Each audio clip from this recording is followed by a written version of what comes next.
Hello everyone and welcome back to the Awaken Your Inner Warrior program. I am Andy Bryan from Awaken Your Soul Pathway, and today within this video we are going to be looking at modeling the Divine Masculine and what it means to truly embody that. And today I've got the pleasure and privilege to interview Miguel Dean to speak about what it means to step into that Divine Masculine role as a man. And I will say that I've had coaching and support from Miguel Dean to connect with some aspects of my inner masculine and warrior. So it's a pleasure to be speaking with Miguel and giving you an insight as to what it means to embodying that divine masculine, as we said. So welcome, Miguel. Thanks for joining me today. Tell us a bit more about yourself, who you are, and what you do before we jump into the interview. Okay, hello Andy, and hello anybody else that might be out there. Who am I? Well, we could have the whole interview on that question, couldn't we? It's a biggie. Who am I? I'm still working that one out, and it seems to be a bit of a process of elimination of like discovering increasingly who I am not. And at the end of the day, we'll see what I'm left with. But essentially, from practical perspective, who am I? I'm kind of lots of things, but I'm just walking my path and doing my best to be the best that I can be. Been quite a journey. Feel like I'm really arriving in a place at the moment where things have really shifted and I'm feeling more present. There's less past in me. There's been a lot of work letting go of trauma and old wounds and stuff recently. So I feel lighter, I feel clearer, quite pretty tender still a lot of the time. And what I'm doing in the world at the moment mostly is working with young adults, an awful lot of young men, young women as well, sort of really between the ages of sort of 14, 20, early 20s. Mentoring, coaching, support with all sorts of different issues. Our young people are really struggling at the moment, so I work for different organisations. I work for myself, doing a lot of that. A bit of public speaking here and there. Bit of training, delivery, working on my next book. And most importantly, I spend lots of time walking on the hills because that is where that's where all the magic happens. Fantastic, and I think within that opening, interview or opening statement, for me, you've expressed much of what I believe the divine masculine is all about. When you've awakened to that divine masculine, it's all about connecting with that tenderness, rawness, and really stepping into who you are at the same time, and not worrying about where your path is leading, but just be present in who you are at the same time. Yeah. So tell me a bit more about what you believe the divine masculine represents. What does it represent? I'm not sure what it represents. I'm a very experiential kind of learner. I'm not a big reader or anything, and I don't like to be influenced too much by other people's opinions. So I haven't read a great deal on this sort of stuff. But I guess the divine masculine for me, in a way, is, it's kind of like the cream, the cream off the top. It's like man masculine when he is most in alignment with the truth of who he is.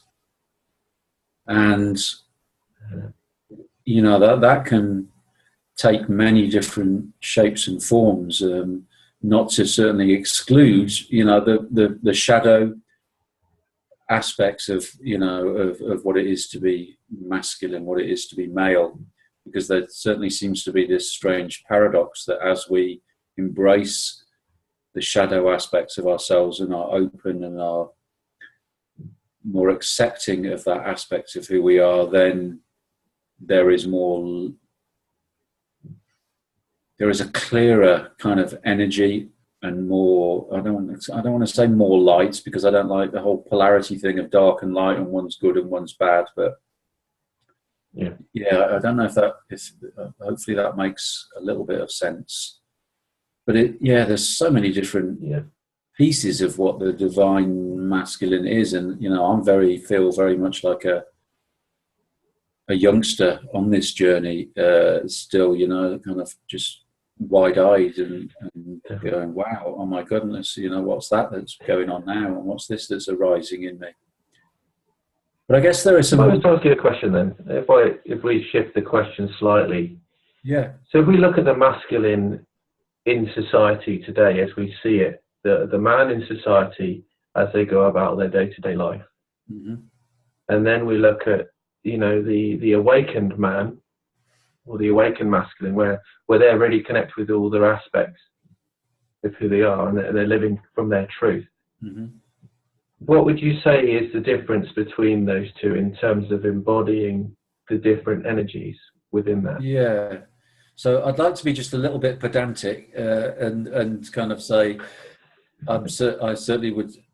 I guess this is part of being the authentic masculine, is to say that I am not awakened. I am awakening. It is definitely a work in progress, and humility, I think, is certainly one of the qualities of authentic masculinity, which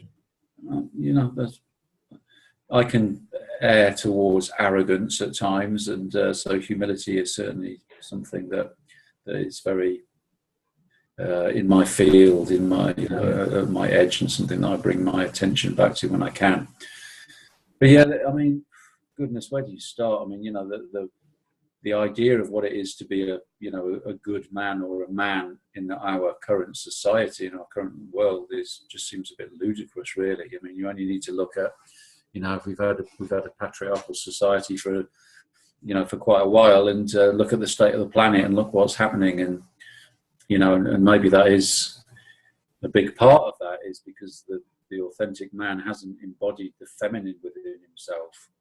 Because if you like, the feminine would never allow our children to be treated the way that they are, and to be so neglected, and for there to be so many issues that there are amongst our young. The feminine within us would never allow us to do what we've done to the planet if it was, the divine feminine was in charge more, or that balanced kind of like masculine.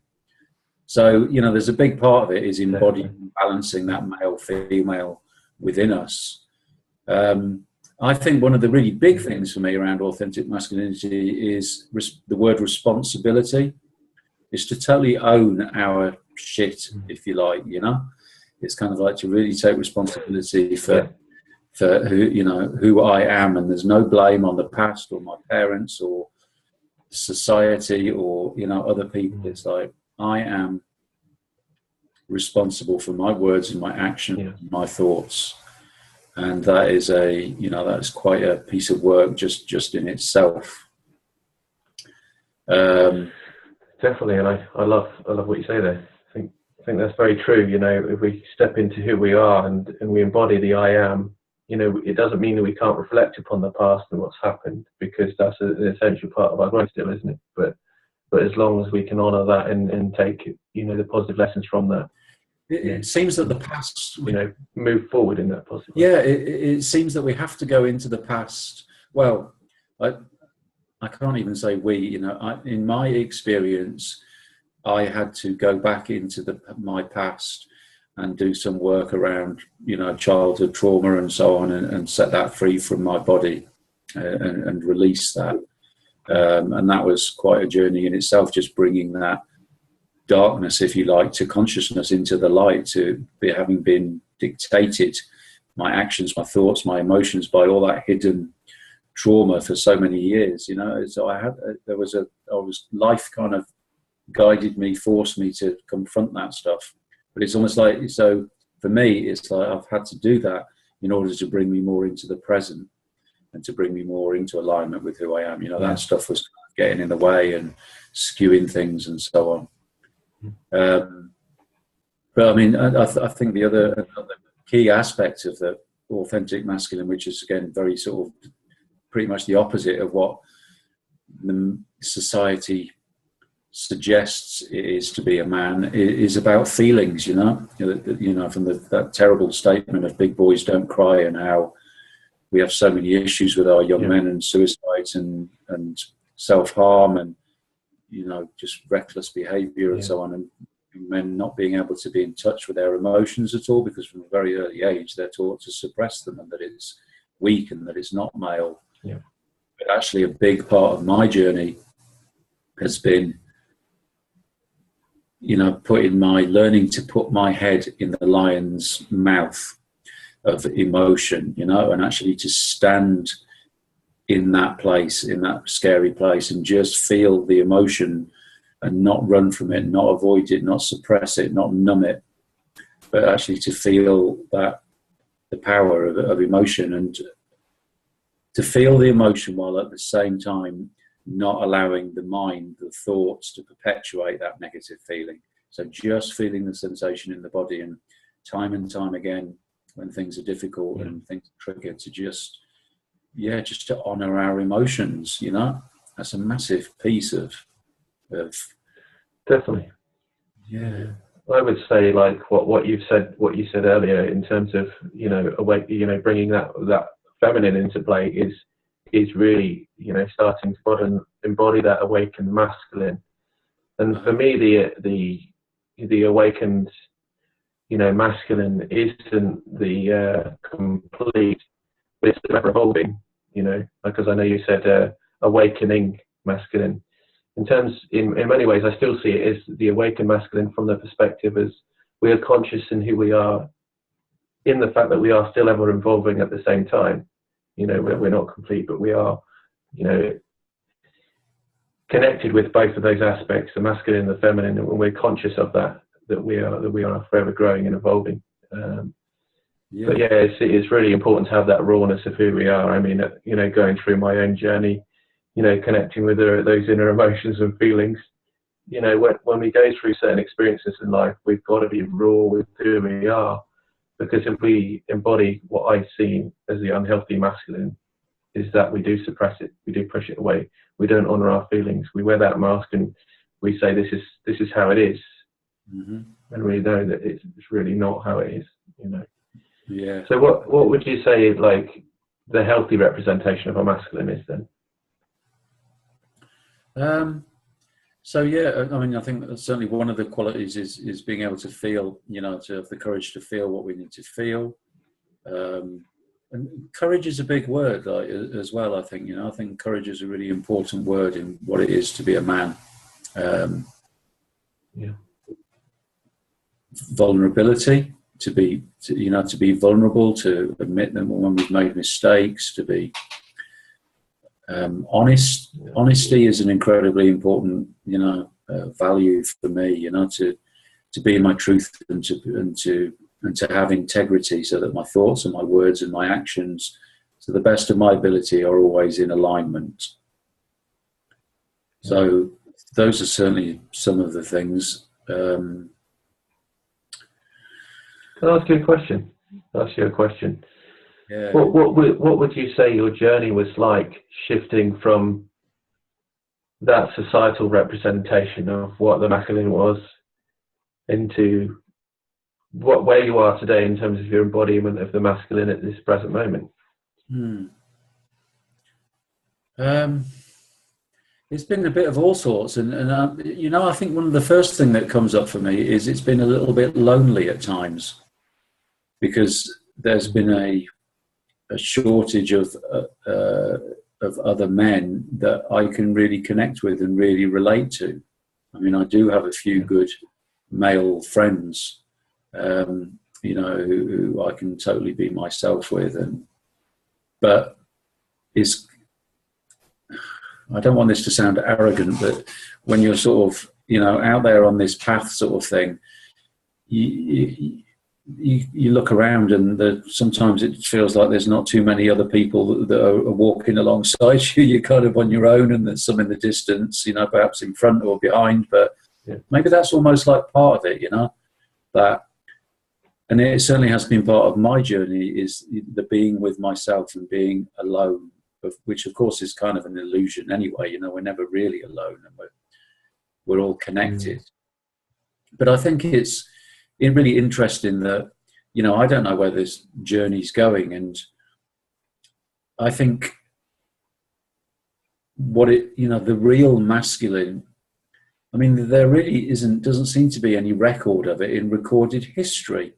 You know, there may be little shards or fragments here and there, maybe from indigenous peoples and stuff like that. But, you know, there's so much of history missing. It's kind of like, well, yeah, what is our potential? What is our potential as human beings? What is the potential of the masculine? You know, it may be that it's actually beyond the comprehension of what our minds can currently perceiving, you know, because we've been so dumbed down and so anesthetized, if you like, for so long, that who knows what may awaken, you know, awaken and arise from walking this journey.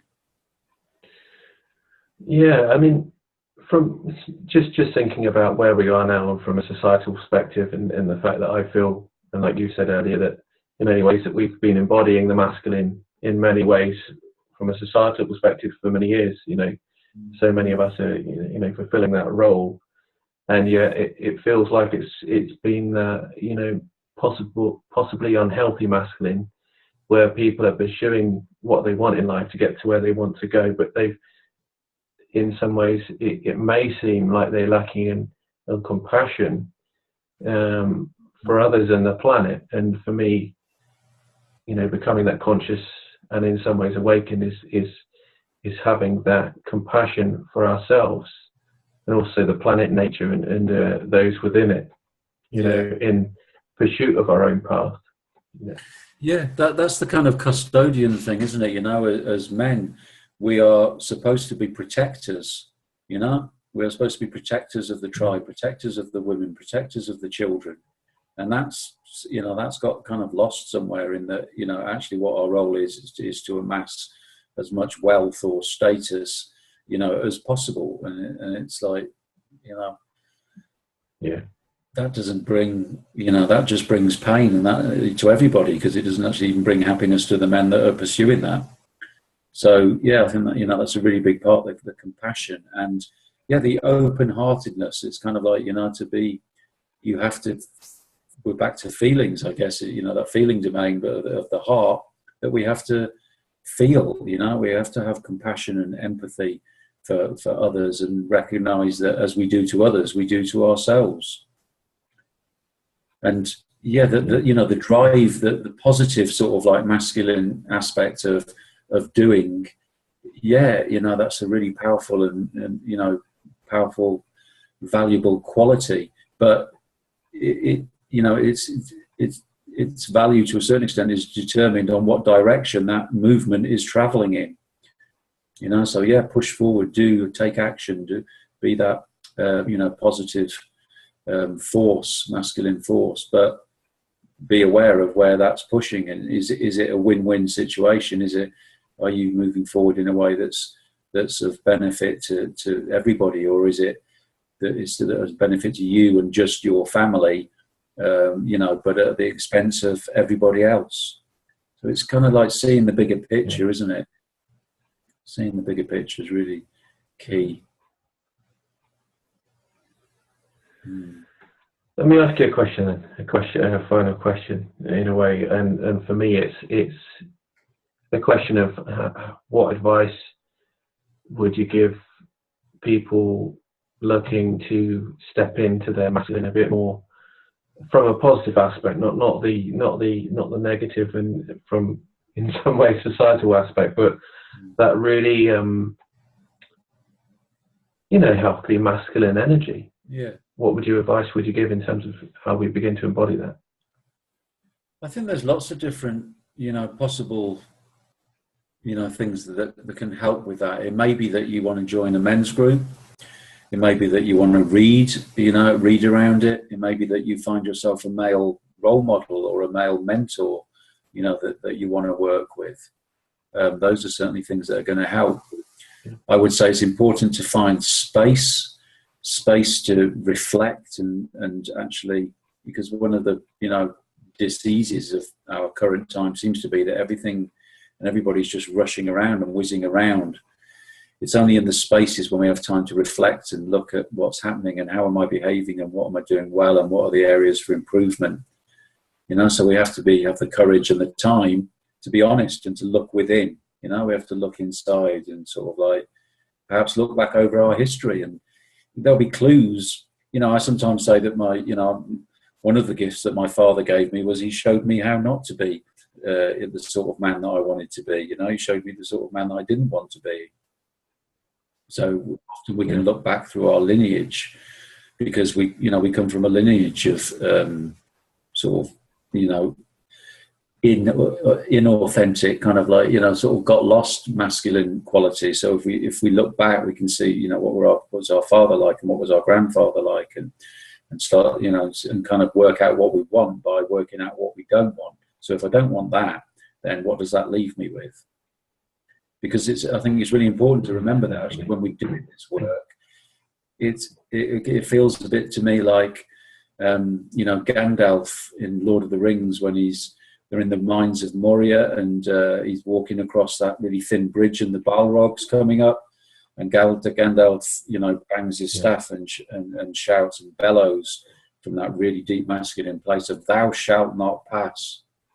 And it's kind of like that is what we're doing when we're choosing to be the best that we can and choosing to, you know, become a new man that is more, that is going to be of more benefit to life on earth and so on, is we are saying all this stuff that's been passed on from generation to generation, it does not pass me. It stops here.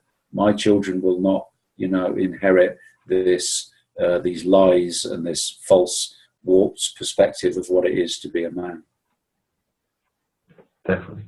I love that. And I love what you mentioned about Gandalf there as well, because for me, that's, again, another good expression of what the masculine is, because it's the assertive energy, but it's not the unhealthy assertive. It's this is who I am, and this is how I'm showing up. I'm not going to force myself upon to you, but I'm going to show you this is how I embody who I am, you know. Yeah. And it's even funny that you mentioned Lord of the Rings, because I very much feel like I've been, you know, embodying and trying to connect with, in many ways, the character of Aragorn, because Aragorn for me was very much that divine masculine of, you know, he had his sword, he fought for what he wanted to do to get to where he wanted to go, but he was fighting for the unity of others, you know, to support others, to, you know, help and nurture them on their path. For me, again, that's what that masculine represents. But he was honouring the fact that he does have emotions and his feelings, and he wanted to express who he was, you know. And obviously, he was that warrior as well. So it's that metaphorical point of view of obviously representing that warrior at the same time. But yeah, definitely. Yeah. Is there any last things you wanted to share before we you know, finish the interview?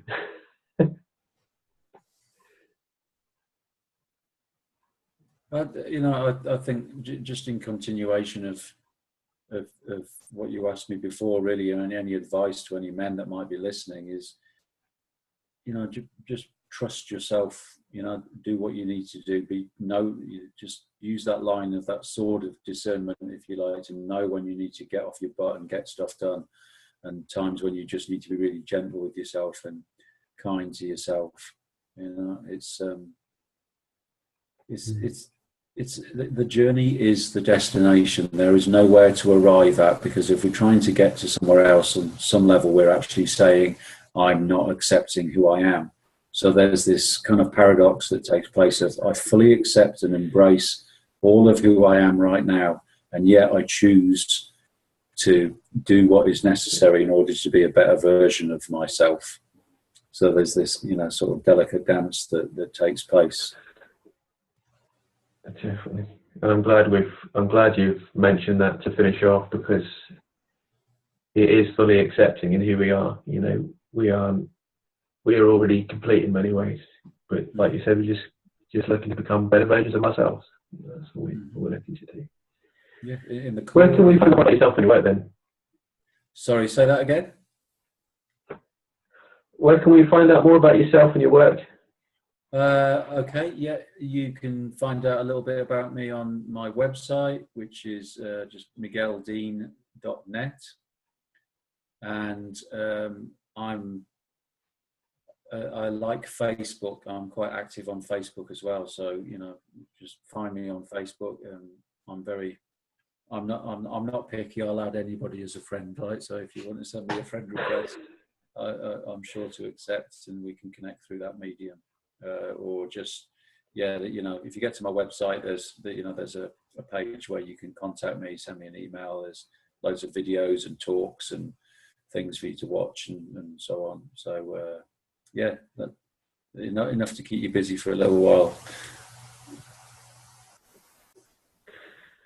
Definitely. Well, thank you for sharing your advice on thoughts on what it means to represent that divine masculine. It's been a pleasure to speak with you today, and I really appreciate your advice and support as well, and you know, the work you do to support others.